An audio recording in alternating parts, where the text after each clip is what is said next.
All right, you can see here that I have opened up my planning slideshow.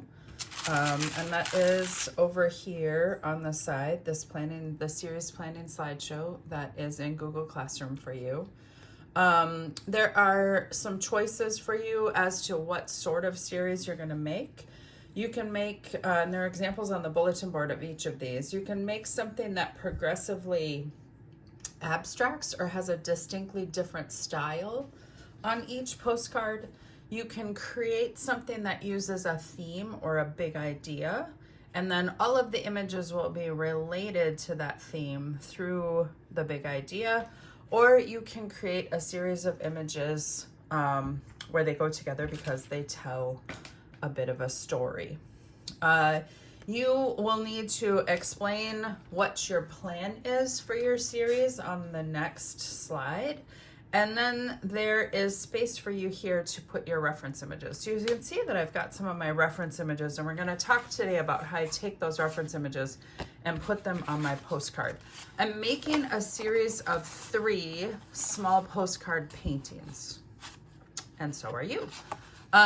So today my job is to go with my reference photos and get my reference photos onto my postcard using my Chromebook screen like a light table so that we don't have to print all of the images. So you can see I have a few images here on my screen. And if I think about putting them onto my postcards, you can see right now they're too small for my postcard. So there's my reference image, and here's my postcard.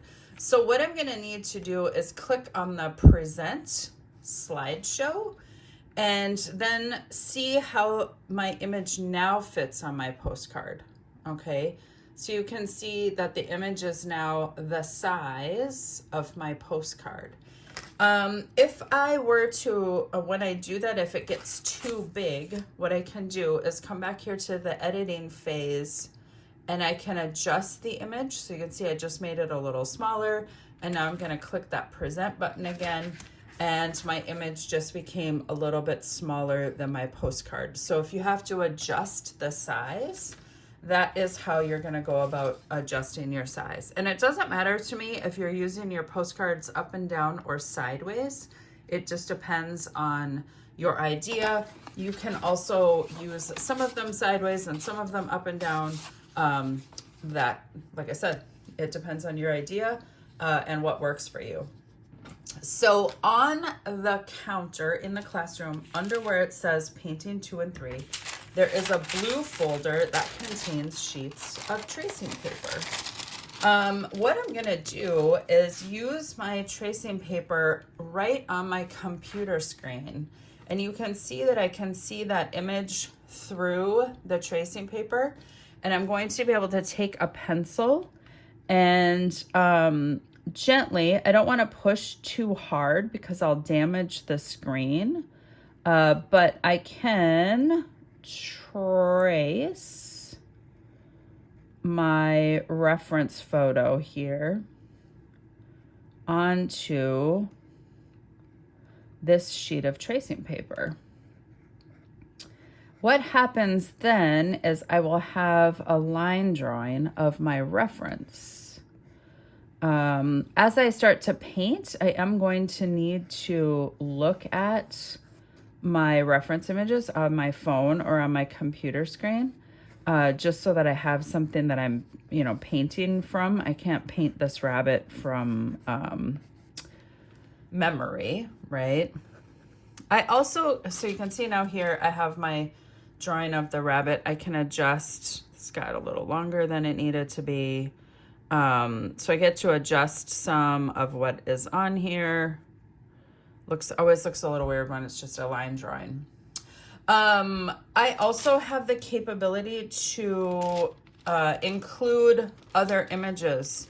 So if I want to combine these, I get to add images together. So I'm going to show you how to do that right now. That one needed to just get made a little smaller, so I adjusted the size. And I'm going to slide this in here. And I can go ahead and I can also transfer this other image. So I'm making a composite for my idea. So the idea is that you're creating a completely original idea for yourself to paint. And a lot of times as a painter, what that means for us is that there's no one image that we can work from. I need to work from multiple images for my idea to become sort of fully realized.